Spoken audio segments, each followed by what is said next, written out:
assim que por isso que fica enfadonho, porque é um monólogo.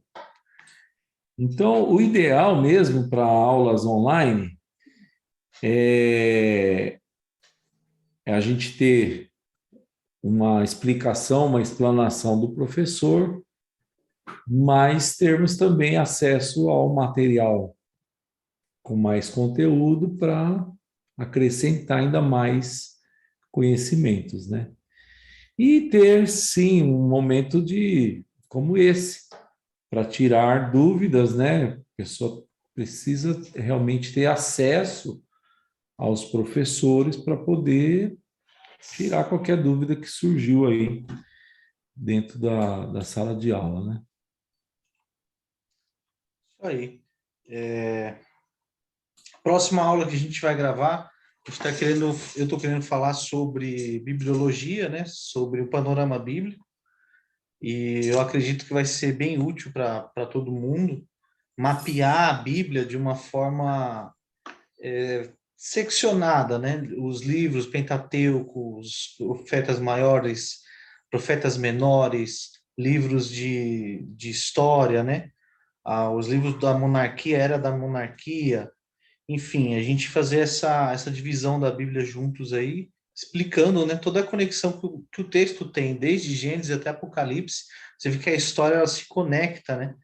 Até os atores aí, os personagens, né, que são narrados na história, eles vão se conectando, uma história entra dentro da outra e a Bíblia ela é incrível, gente. Ela é apaixonante quando você começa a estudar ela e cada vez que você vai mais fundo nela, parece que você se apaixona mais. Um fato uma coisa é fato, né? Isso acontece porque Deus ele se revela através das escrituras, né? Então, conforme a gente vai se aprofundando na Bíblia, a gente vai conhecendo Deus mais de perto.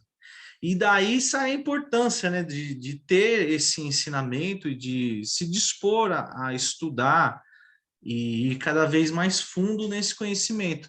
Porque quanto mais você se aprofunda nas escrituras, quanto mais você se dedica, quanto mais você entende o texto, você vê o toque, o cuidado de Deus em todos os detalhes, né?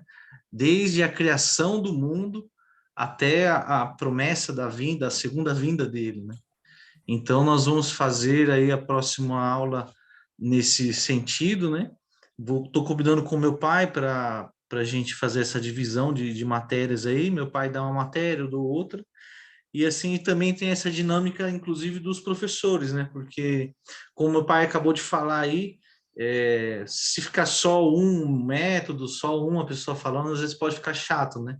E estando os dois aí, eu creio que vai dar uma dinâmica legal. Pai, o senhor quer falar um pouco sobre a grade do curso?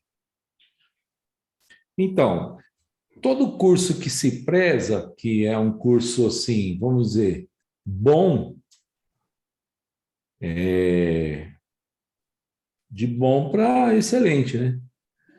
Ele tem que ter uma grade que ela não vem nossa, não somos nós que escolhemos as matérias, né? Essas matérias são determinadas por um órgão que é parecido com o MEC. MEC é do Ministério da Educação e Cultura, MEC. Então, o governo federal tem essa instituição que fiscaliza todas as escolas do primeiro aninho, segundo aninho, terceiro ano, quarto ano, enfim, até faculdade, né? O MEC vai lá e fala assim, ó, vocês precisam ensinar matemática, português, ciências, tal. É o MEC quem determina. Não, não é o diretor da escola, não são os professores que falam, hoje eu vou dar tal aula, tal matéria. Não. Ele tem que dar aquilo que o MEC determina. E nas escolas teológicas é a mesma coisa. Nós temos um órgão, né, que fiscaliza as escolas teológicas, escolas sérias, tá?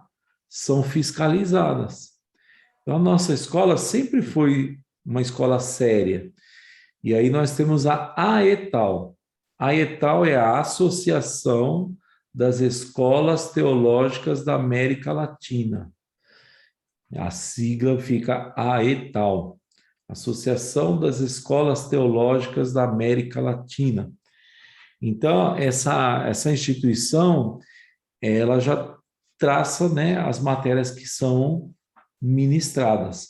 A nossa ideia é a seguinte: é nós fazermos os cursos, como o Marcelo falou, em módulos, né, modulares, né? E esses módulos vão se complementando. Então, se a pessoa ela fizer, falar assim, não, eu quero só o básico, ela vai fazer um número de matérias básicas. E aí ela se formou, pega o diplominha, pega o seu banquinho e sai de mansinho, né? Igual o Raul. Sim ou não? Mas aí a pessoa fala assim: não, eu quero mais. Eu acho que eu quero avançar. Então ela pega um outro modo e ela dá continuidade. Ela não precisa refazer aquilo que ela já fez. É igual como se fosse na faculdade, né? O primeiro aninho, vai, o pré, como é que chama agora, meu Deus? Eu não sei como é que fala. Antes era o Fundamental, primário, né? o ginásio, mas aqui só tem, ó, Pastor Júnior. Olha só o tipo. Gabarito. Ah? Olha o gabarito, né?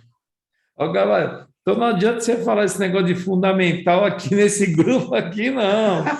Não me vem com essas ideias aqui. Aqui nós temos que falar assim, ó, é o primário, o ginásio, Meu Deus! o colégio. Aí eles entendem. Se você falar nessa língua, aí eles vão entender. Então, não precisa. Você fez o primário, já está feito. Então, você vai dar agora sequência, vai para o ginásio, depois você vai para o colegial, e assim vai subindo até a faculdade, né? Então, a gente vai ter aí, no mínimo, 3 módulos: o básico, o médio e o avançado, que é o antigo bacharel. Mas a gente pode ter o mestrado e doutorado também. É só vocês quererem que a gente tem bagagem para isso. Eu me formei e eu sendo formado eu posso lecionar também, né? Tá bom? Beleza. Bom, eu estava esperando mais algumas pessoas entrarem aí também. Vi que entrou o Nana, né? É, entrou aí também agora. Gerson, acho que deve ter caído e voltou. E vamos fazer um resumo da aula aí. Se parecer alguma dúvida aí, vocês quiserem falar, né? Quiser interagir com a gente, pode levantar a mão assim que a gente desmuta o microfone e você dá andamento aí. Eu vou te colocar, pai, como mediador aí, e aí o senhor me ajuda, tá? Vendo quem vai pedindo para falar e desmuta o microfone. Tá. Pronto. Nana, você tem alguma dúvida? Anotou alguma dúvida aí da aula que você assistiu? Quer compartilhar com a gente? Não. Lembra, gente, uma coisa: sua dúvida pode ser a dúvida do irmãozinho. Se você expor ela, tirar dúvidas, pode estar respondendo também perguntas de outras pessoas aí que não tem a coragem que você tem de perguntar. Então é bom interagir, viu? Eu não tive, não. Uma que a gente já estava fazendo aula com teu pai, né? Então já o que veio à tona foi eu relembrar tudo assim com mais clareza, né? Então eu não vi dúvida ali, não. Eu vi mais vontade de querer mais só. Amém. Então vamos dar só Mas uma. eu achei muito instrutivo. Eu gostei bastante. Beleza. Vamos dar uma recapitulada. Vou compartilhar a tela aqui. Eu vou deixar o microfone aqui desligado por causa do barulho aqui, tá? Porque eu estou na Tá firma bom. ainda.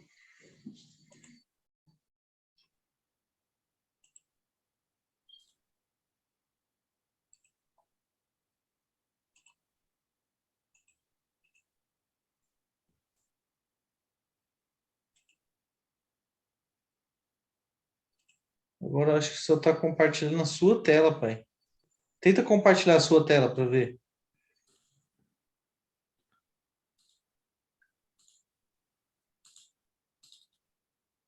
Ó, Acho que você vai ter que me devolver a permissão aí. Eu Conhece isso te aqui? conheço. Que é isso aí? Isso é coisa de alienígena. Stonehenge. Me devolve o host aí. Aqui, ó. Ó. O que eu faço para devolver? Stop sharing. Primeira coisa é isso. Agora clica no meu nome aqui na lista, ó, e make host. More make host.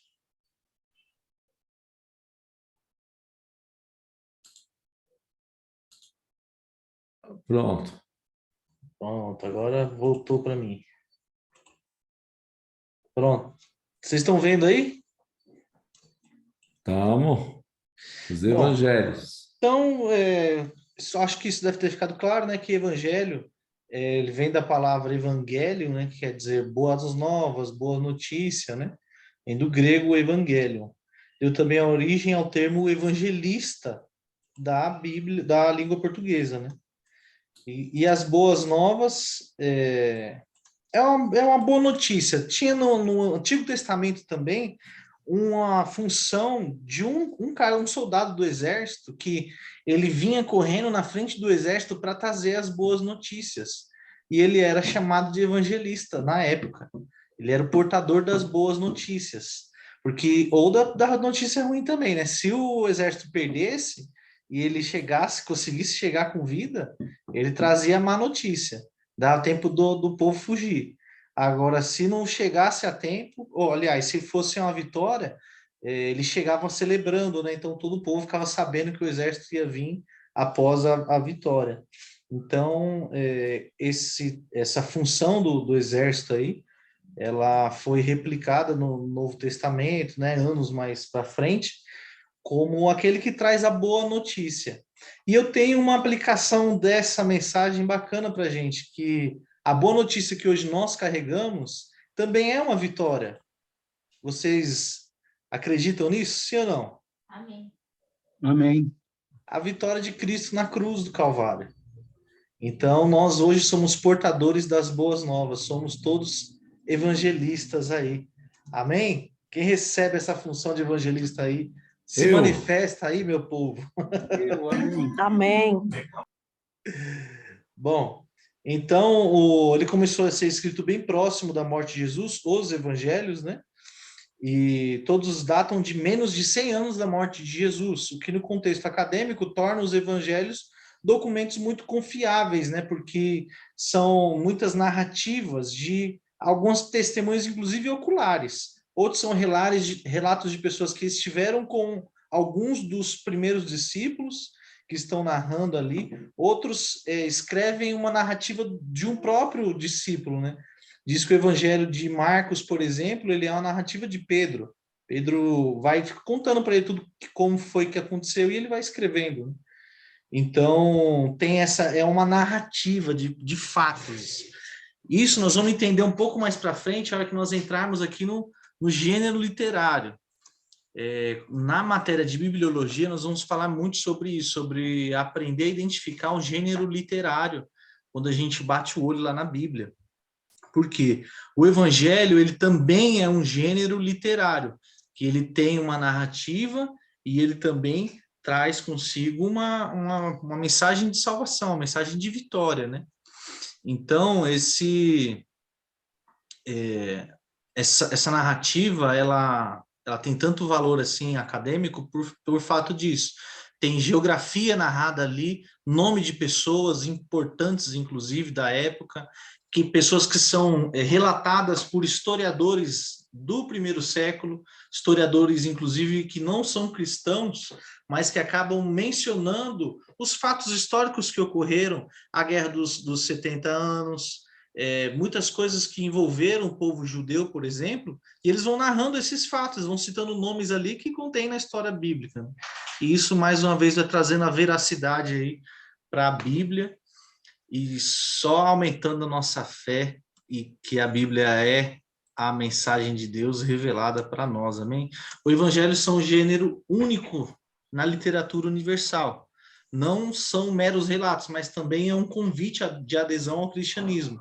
A sua primeira intenção não é biográfica. Apresentam Cristo como Messias, Filho de Deus e Salvador da humanidade. Contém coleções de discurso, parábolas, testemunhos e relatos, como o da paixão de Cristo e sua ressurreição. Então, a ideia do evangelho não é contar uma biografia fria, falando da história de uma pessoa, inclusive, às vezes, até de um personagem que não existiu. Pelo contrário, né? Ela vem contando fatos e narrando a história da vida de Jesus, inclusive, né? Alguma dúvida até aqui? No. Nenhuma. Bom, Não. os evangelhos, né? Mateus, Marcos, Lucas e João. Então, temos o público-alvo, né, de cada um dos evangelhos. Eu já vou antecipar que esses três são os sinóticos, né? Mateus, Marcos e Lucas.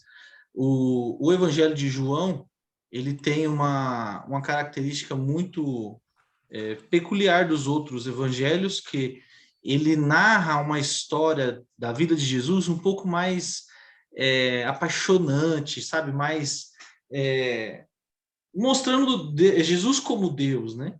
Então ele vai sempre falar com palavras apontando. Vou começar por ele, João. Ele vai sempre começar com histórias apontando a divindade de Jesus, né? Coloca Jesus junto com Deus antes da criação de todas as coisas, né? João 1:1, no princípio era o Verbo era Deus, o Verbo estava com Deus. E por meio dele todas as coisas foram feitas, ou seja, se não fosse Jesus lá no começo de todas as coisas, não teria outro caminho. Por isso que ele fala que ele é o caminho, né? Que nos leva até o Pai de volta. Então ele está lá sempre, desde sempre. A data que foi escrito, né, mais ou menos aí entre o ano 80 e o ano 100 depois de Cristo, e o autor é João, o discípulo amado, o que caminhou com Jesus, que reclinava sua cabeça aí no peito de Jesus, né? Lucas tem o público-alvo, que são os gregos, né? Apresenta Jesus como um homem perfeito, porque os gregos tinham essa cultura, né? Então, para conectar o povo com Jesus, ele usa algo cultural da época. Olha que interessante isso, meu povo. Eu quero fazer agora aqui também uma aplicação para o nosso tempo. Às vezes a gente pode ser meio mal interpretado quando a gente quer mostrar muito crentez no nosso cotidiano, no nosso dia a dia, nas nossas mensagens. Às vezes até na hora de evangelizar. Pensa numa coisa, gente, você não é crente, senta dentro da igreja, aí o irmão do teu lado grita assim, tá amarrado. Aí o outro grita assim, queima ele, Jesus. E aí, varão? Você aí, vaso? Vocês já viram essas falas, sim ou não? Sim. E uma pessoa que não é crente, uma pessoa que não está acostumada com isso daí, nunca frequentou uma igreja, ela vai sair de lá entendendo tudo que aconteceu? Não vai, gente. Ela vai sair de lá, às vezes, com mais dúvida do que ela entrou, do estado que ela estava. Então, por isso que eles já tinham essa estratégia de entender o público-alvo da sua mensagem e de apresentar a mensagem de uma forma que o público entendesse isso. E eles aprenderam isso com quem, gente? Quem quer dar um chute aí? Jesus. Com o próprio Jesus. As parábolas de Jesus, ele faz isso, ele pega coisas do cotidiano do povo, do dia a dia deles, fala sobre a agricultura, fala sobre um pai, fala sobre o filho, fala sobre uma dracma, fala sobre ovelha. Então, ele usa coisas do cotidiano para poder apresentar a mensagem dele e o povo entendeu. O povo fala assim, entendi. Então, olha a importância que existe em a gente poder fazer essa tradução de um texto com a linguagem antiga para facilitar o entendimento do povo do nosso tempo. Aí no Bristão a gente tem que falar, tá ligado, mano? Que aí os caras vão entender, tá ligado, parça? Que o bagulho é louco e Jesus era vida louca, mano. Tá amarrado. Sim ou não? Não! Aí se a gente for para Moema, lá pregar em Moema, você vai falar lá, nós tá ligado, João, que não sei o quê. A hora que você sair do púlpito, tem uma viatura na porta te esperando lá. Ah, é preconceito. Não é preconceito, é que existem os públicos-alvos específicos. A gente tem que ter essa inteligência para a mensagem ser assertiva. Gente, entenda uma coisa, ó. A nossa mensagem ela é preciosa demais para ser desperdiçada. E o tempo das pessoas que estão ouvindo também é precioso demais. Sabe, a pessoa abriu mão de tudo que ela tinha de compromisso, de tarefas, às vezes até de lazer, para estar ali te ouvindo, te emprestar o ouvido para você não utilizar esse tempo de uma forma assertiva, né? Então a gente precisa pensar nisso. Os evangelistas pensavam, tinha público-alvos, né? Eles traçavam a meta e falavam assim, meu, preciso ser assertivo, preciso ser intencional nas coisas que eu faço. Marcos também tinha um público-alvo que eram os romanos, né? Então ele apresenta Jesus como um servo, faz uma escrita bem simples, ele coloca Jesus ativo, servindo, curando, libertando, fazendo os milagres, Jesus muito ativo, didático, simples e rápido. Tanto que é um dos evangelhos mais curtos, né? É o de Marcos.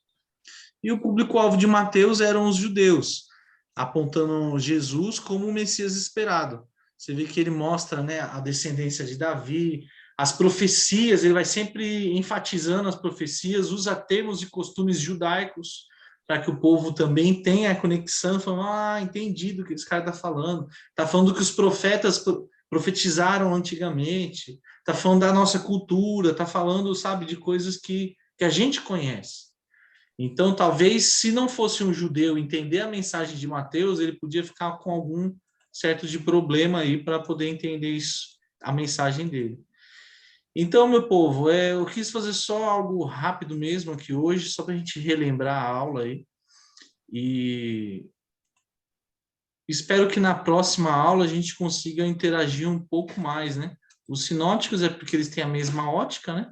E João, ele mostra uma narrativa diferente dos 3 evangelhos sinóticos. Na próxima aula, espero que a gente consiga ter essa interação um pouco mais ativa, né? Que vocês tragam dúvidas, gente. Vamos fazer isso aqui virar um debate essa segunda-feira aí, que vai ser bom para todo mundo. Todo mundo cresce com isso, né? Tanto a gente como sendo usado aqui, né, para poder ministrar essa aula para vocês, quanto vocês também na questão do aprendizado aí. Alguém quer se manifestar e falar mais alguma coisa antes que o nosso tempo acabe? Vai. Os valores, meu querido. Nana, é o seguinte, talvez você tenha entrado lá no grupo antes de depois, né, que eu postei algumas informações lá. Nós estamos adaptando esse curso, né, que já, como o pai disse, já tem na nossa igreja faz tempo, inclusive você já fez aula. Nós estamos adaptando ele de uma forma física para uma forma digital. Então, nós estamos subindo todo o conteúdo, as apostilas, gravando essas aulas. Para vocês terem acesso a essas aulas de uma forma segura, a gente vai precisar postar isso em uma plataforma que vai liberar o acesso para que você consiga acompanhar as aulas, vai te dando lá na plataforma a porcentagem do curso que você está, as aulas que você ainda não assistiu, as aulas que você assistiu. No final do curso, vai liberando as provas, no final dos módulos, né, vai liberando as provas para você ir pegando o certificado. Então, lá mesmo já vai disponibilizar o certificado para vocês nessa plataforma. Então, eu e meu pai, a gente está estudando aí essa questão, como vai ser o aprendizado, por isso que a gente postou essa aula inaugural e está fazendo esse chat aqui com vocês, para ver se esse vai ser o formato da gente postar lá um conteúdo, vocês assistem, e a interação da sala de aula vai ser assim numa reunião de Zoom. Porque aqui vocês vão ter como perguntar coisas que na aula lá não tem. Na aula é um vídeo, né? Já na sala de aula, você levanta a mão, pergunta, interage. É mais dinâmico, né? Então, a gente queria medir isso. E assim que a gente conseguir validar esse formato e ver o que deu certo, ver quanto vai nos custar essa hospedagem lá nas plataformas, aí a gente vai divulgar os valores dos 3 métodos, né? Do básico, do médio e do avançado. Mas não vai fugir do que já era, do que já foi um dia, né? Algo, acho que era até R$ 70, não era, pai? Então, tem 3 valores, né? Cada módulo tinha um valor diferente. Mas é basicamente isso aí que você falou. A gente vai tentar não aumentar, não fazer nada absurdo, Não porque o que a onerar, né? gente quer, na verdade, é preparar melhor o povo, né? Sim. Vai acabar Falta 1 minuto só agora, hein? Beleza, meu povo? Mais alguém tem alguma dúvida aí? Sem dúvidas. Pode falar. Quiser entrar de novo, eu entro, se eu não tenho problema. Porque vai acabar o Contador lá, tempo né? da live. Aí tem que ir lá de novo no grupo, O senhor clicar falou que tem dúvidas ou sem dúvidas, tio? Sem dúvidas, não tenho dúvida, não. Então tá bom. Então o senhor nos abençoa, pai, fazendo uma oração, a gente encerra aqui e na próxima aula a gente volta aí com mais tempo e um assunto novo para a gente debater. Aleluia. Nosso Deus e nosso Pai, muito obrigado, Pai, por essas pessoas que estão conosco,